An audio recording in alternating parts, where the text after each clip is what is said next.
Ladies and gentlemen, with this particular story, I'll be honest, I didn't know what to think about this story. When I saw it, it made my eyes twitch. I'm like, is there enough information to really talk about here? And I'll tell you, I think it's just enough for us to talk about and for us to make a very valid point about what's going on in this sex trade world, in this world of pedophiles and hebophiles. And if you don't know what a hebephile is, look it up. It's in the realm of a pedophile, but it's different. It's not the exact same thing, but it is a real word. Make sure you guys look that up, okay? We want to talk about how the police are handling business in a place called Chicago. Yet again, we're not going to talk about all the many murders that are going on, because we could do that all day long, ad nauseum. There is no end to that, apparently. We can talk about that every single day, every single stream. Let's switch gears into the sex trade. This story involves the police, and you might be wondering, why does this involve the police? Because what people in that area are claiming is they're saying that the police are dragging their feet on a case where a girl was raped and they allowed these people that did it to stay on the streets. You guys also know that Illinois, Chicago is a place where the gun laws against law-abiding citizens are very strict. We are really, really hard on people that follow the law, but it don't seem like they're as hard on defunding thugs. Yes. Getting this thing under control. Huh? It seems like every regime that comes in does nothing different. You still have the same prevalent issues. It's just my opinion. Chicago's top cop now answering to delays by the police in a horrendous child sexual abuse case that was first exposed by the CBS News investigators. So I want to give them a shout out. Otherwise, you might not have heard about this story because this actually happened last November, if I'm not mistaken. We are now in the second week of May. Think about that for a moment. CBS 2 investigator Megan Hickey reports on what Superintendent David Brown said about the lag time in this investigation. There are two men, and I'm going to show y'all them on the screen. One of them is this individual who is a registered sex offender. Yes? Are you guys surprised that this individual who is a registered sex offender is now involved in another sex offense? The second person out of many is this individual who I couldn't even find a picture of, and just luckily enough, the news video had a picture of him and I had to screenshot that just to get a picture to show you guys who I'm even talking about. Both of these men were identified as suspects months ago. But these arrests did not come until after CBS 2 investigators exposed the story, just like what we do. We get a fire under people's asses. Superintendent Brown told they're investigating how and why the ball was dropped. Why they didn't protect this child. Two men are now behind bars facing charges that they sexually abused a 10-year-old girl who is going to remain nameless and faceless, because we're not going to put this person at any more risk. In the case of 43-year-old Joseph Brenner, who is this guy, that's 43-year-old Joseph Brenner. He was arrested this week, and he's accused of taking this 10-year-old girl to this Southside motel and raping her on more than one occasion. At one point, dressing her up to look older and trafficking her to other men. So he was pimping her.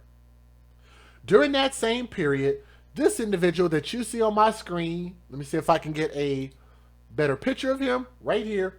37-year-old Samuel Brown was accused of meeting the girl on a dating app and sexually assaulting her in a garage. But I want you guys to know that he is a registered sex offender, and there were actually many pictures of this man. This man is a career criminal. Let me show you all his mug shots, if I can. Let me see if I can get this up here real quick. Dating all the way back to 2004. 2004.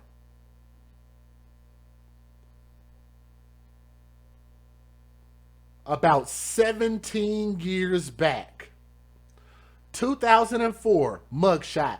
2017, mugshot. 2019, mugshot. 2020, mugshot. You guys get my point? Career criminal.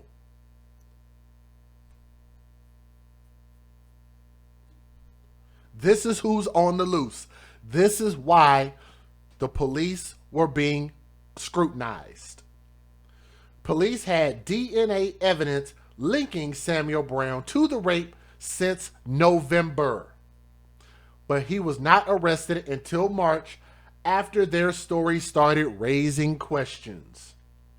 CBS 2 asked Superintendent Brown why. Told you guys, just like Tommy, shout out to Tommy, the most pertinent question is why. The most important question is why. Ask why. They said, we are currently having an administrative investigation to determine if there are any officers that need to be held accountable. We will hold officers accountable for not doing their job fully. Brown did not comment on specifics about the lag in this investigation or lags, but he said CPD immediately reassigned the case to a new detective following questions raised by our report in February. That's according to the news report. Police reports obtained by the CBS 2 investigators identified 5 possible suspects. Yes, you heard that right. 7 months. 5 suspects.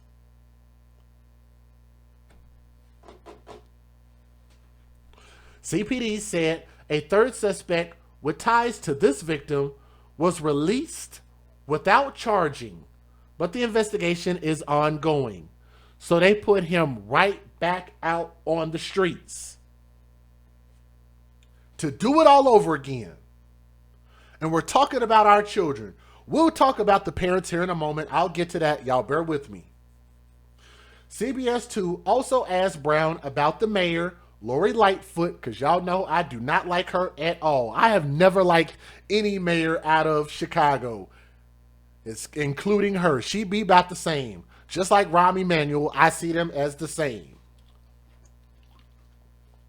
She released a statement and said, we must also stop the adultification of black girls, who too often are blamed when they should be treated as victims, particularly in cases of sexual abuse. We're going to talk about that ill-qualified statement that she just made. We'll talk about that here in a minute. Brown didn't quite answer. I will refer you to my first answer. We're hoping any and all officers accountable who didn't do their job, and we are going to continue to pursue justice for this 10-year-old girl. CPD said it's continuing to revise its policies, procedures, and training to prevent any unnecessary investigation delays from happening in the future. Now let's go back to this statement that she made. The adultification of black girls. Is that really what we're doing? Is that really what we're doing? The adultification. Who's responsible for that? Shouldn't you hold the parents responsible? Lori Lightfoot? So are you going to put this off on society? You're going to put this off on who? The training starts at home. The protection starts at home. But where do these so-called adultified black girls reside? Do they reside in a nuclear family? Huh? Do they reside with their mother and father who are husband and wife? Huh? Are they protected by their dads? Are they learning lessons from their fathers? Or are they only learning from one side of their DNA? Usually the biological mother, who is usually the only person who is teaching and responsible for these children. They're the ones who are learning the lessons. So if you ask yourself, who is adultifying them, even if that's even a word, I don't even know if that's a word, who would be held responsible? So it seems like, if we're going to believe what she says, it seems like she's blaming the parent who's there, which would be the mothers. In the black community, that would be our sisters. See how that works? 80% likelihood that they're only getting the training from one side. You said they're blaming when they should be treated as victims. It seems that the majority of black people are treated as victims. I don't think victimhood mentality is a problem for black folks. That's my personal opinion. We always are in the media as victims, are we not? We're victims of white supremacy. We're victims of racism. We're victims of our hair. We're victims of our sexuality. We're victims of pretty much everything, right? We're victims of not being able to get jobs. We're victims of not being able to get housing in certain areas. We're victims of, they looked at me wrong. We're victims of being judged. We're perpetual victims. So what she said is completely irrelevant and avoids the real problem. Let me give you guys the fair usage. Let's dig in. Federal law allows citizens to reproduce, distribute, or exhibit portions of copyrighted motion pictures, videotapes, or video discs under certain circumstances without the authorization of the copyright holder. This is called fair use. It is allowed for purposes of criticism, news reporting, teaching, and parody, which doesn't infringe of copyright under 17 U.S.C. 107. Y'all know how easy it is to vote for somebody that's actually worth something as your mayor, but people talk about you shouldn't vote. I guess that's a victimhood mentality too. Talk about there's discrimination in voting when all you got to do is get out in your cities, in your states, in your counties, and get out and vote. But you won't do that. The voting is rigged.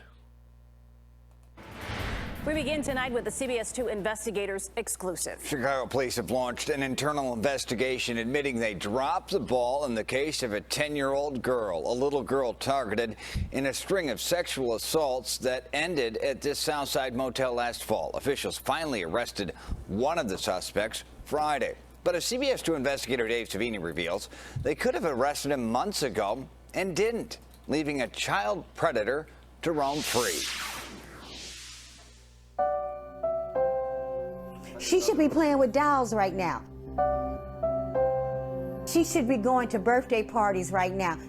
Instead, a 10-year-old girl whose face we are not showing and some details we are not sharing for her protection was locked in a psychiatric hospital while her abusers remained free for months. We have to get them off the street. Including this Riverdale man, 37-year-old Samuel Brown. He is accused of meeting the girl online and taking her to a Chicago area garage in May of 2020 and sexually assaulting her.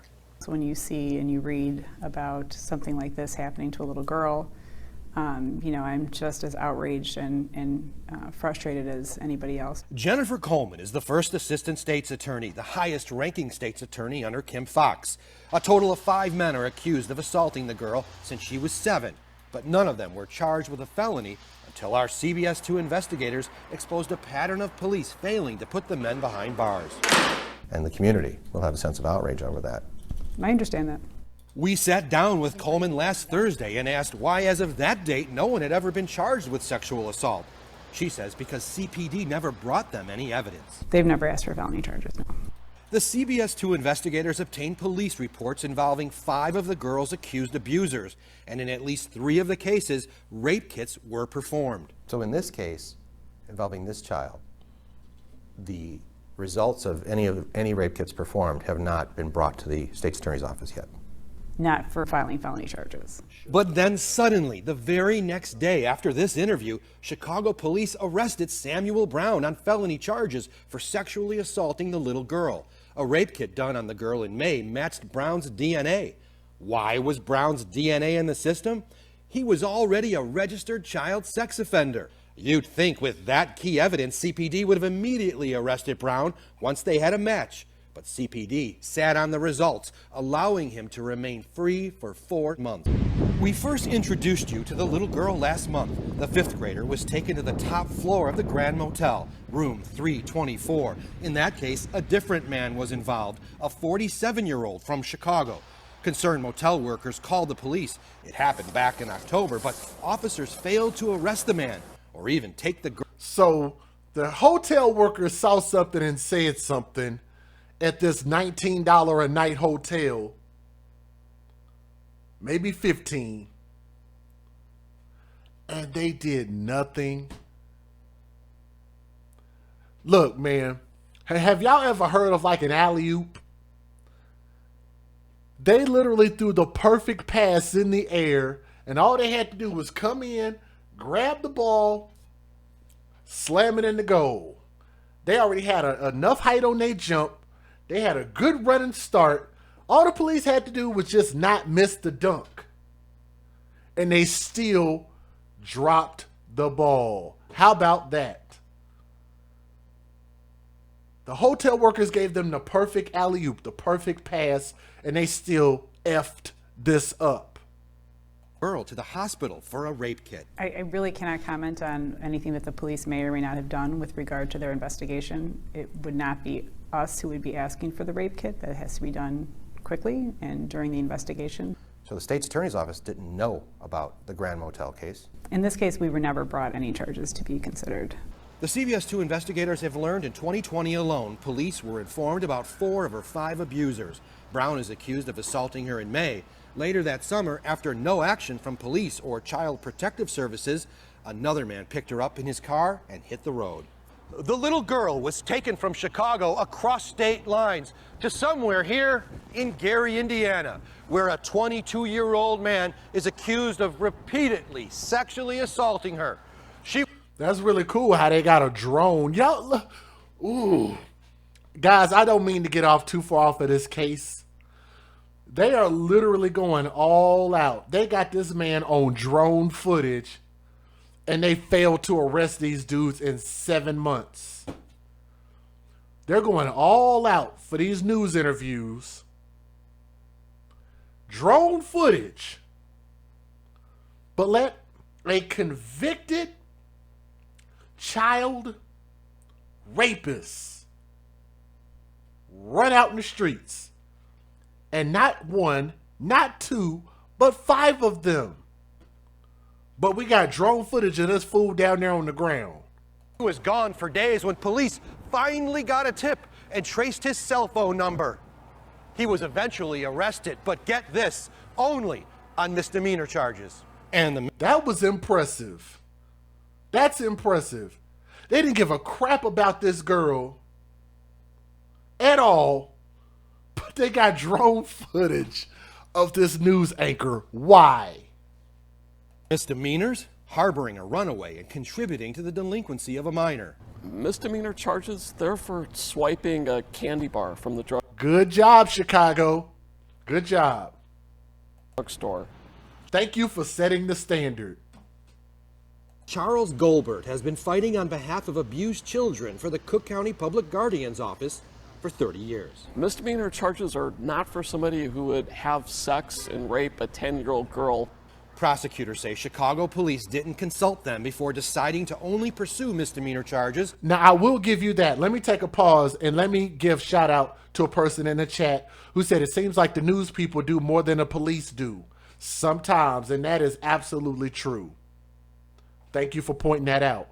Because if it hadn't been for the news people, these 5 people wouldn't even be under any real pressure to be arrested for the crimes that they committed. So I gotta give you that. Thank you for posting that. Where are this girl's parents? I want y'all to listen to this. They have protesters. You have not heard of her biological mother, biological father, auntie, uncle, cousin, family, friends. Nobody related to this girl has come out and said a freaking word. How is that possible? I'm not blaming this on CPS and nobody else. Where are the parents? That I told y'all, we're going to start putting the responsibility on the parents. Biological mothers, biological fathers. That's where the responsibility should lie. Should the police have done their job? Sure. Should they have a job to do if the parents did their job? Nope. An update now on a story first exposed by the CBS 2 investigators. A series of sexual assaults against a 10-year-old girl at a Chicago motel and how the system failed to protect her. CBS 2's Marissa Parra heard from activists who protested outside the motel. It makes me wonder if one of the 5 people, thank you, if one of the 5 people are like her legal custody guardian. I don't know what the freak is going on. Hotel today demanding changes. Marissa. Erica, Chicago police say they're looking into why the detective on the case failed to make an arrest even after a DNA match with her rape kit test. Within the last week, Mayor Lori Lightfoot called this all a systemic failure. Activists say they want more than words. Protect that girl. They're here for the little girl who for years suffered abuse in silence, failed by the systems designed to protect her. This was a mausoleum of horror. We are outraged as a community. Our CBS 2 investigators revealed that back in October, it was here at the Grand Motel that a young black girl just 10 years old was sexually assaulted by a man almost 5 times her age. As our Dave Savini and team unraveled, she was sexually assaulted not once, not twice, but multiple times by at least 5 separate men across the city, even over state lines. So many people have failed this child. Until CBS 2's investigation aired, none of the 5 men had been charged. In the case of the Grand Motel assault, employees called police, but officers never took her to the hospital for a rape kit or even an evaluation. The Department of Children and Family Services had been monitoring the girl since she was 6 years old. They had over a dozen reports of her being neglected and abused by these men, and yet she wasn't taken into protective custody until she was found at the Grand Motel. The hotel staff did their job by reporting the incident, and nobody answered their call. And the men in this case, one was finally arrested after CBS 2 investigators uncovered a rape kit that matched his DNA, even though police had the result for months. It was amazing that this was so well buried. And without Dave Savini of CBS News, this would have stayed buried. Chicago police say they've launched an internal investigation. They, along with DCFS, have even met with some of the activists here. We want to see the walk. We don't want to hear the talk. And that's what I want them to do. Do what I pay them for, to get these type of predators off the street. The activists you saw there today say they plan to protest each month until every single one of her abusers. Since the age of 6. How? How is that even possible? Is arrested and charged. We're live outside of Chicago Police Headquarters. Marissa Parra, CBS 2 News. And you heard them speak about Dave Savini. He, the CBS 2 investigator, has done several reports on this case exposing the missteps. You can watch all of his reports. My closing thoughts about this. We can blame this on the mayor. We can blame this on the police.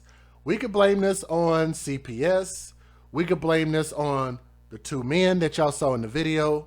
We could blame it on the 5 people that are implicated in this story. At the end of the day, if you guys have watched my channel long enough, then you should know where I'm going to place the blame squarely.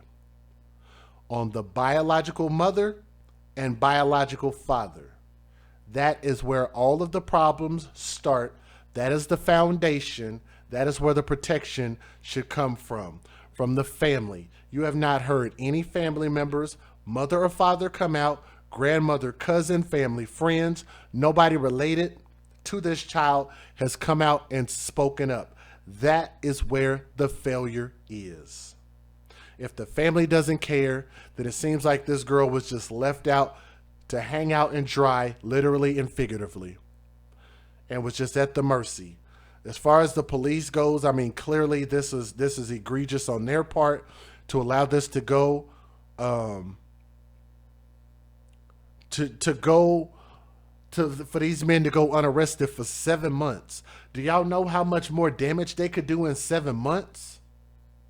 Not only to this kid, but to other kids. It doesn't sound right. And for those who might believe in conspiracies, is this something bigger? I don't have any idea. I don't know. It's not really the realm that I operate in. I can't say whether this is something bigger, some bigger cover up. I don't know. But all I can say is that the protection should have started at the biological mother and biological father. That's where the breakdown happened. And that's where this girl was really left in an exposed fashion. And until we can start fixing that and start caring for our children, start advocating for our children first, it has to matter to us first. We can't go pointing the finger at everybody else if it don't matter to us. And that's where the problem needs to be fixed, at home. I'm DJ Just Jay. We're the AFC, where we put our children first. From my heart to yours, I hope you listen with an open mind and an open heart. Thank you guys so much for listening to this story. Like, share, and subscribe. If there's any more that we can tell you, we'll present it on this channel, and we'll talk to you guys at a later date. Make sure you guys have a great day. Take care of your children. I love you all. Y'all have a great day and have a great night. All right, peace.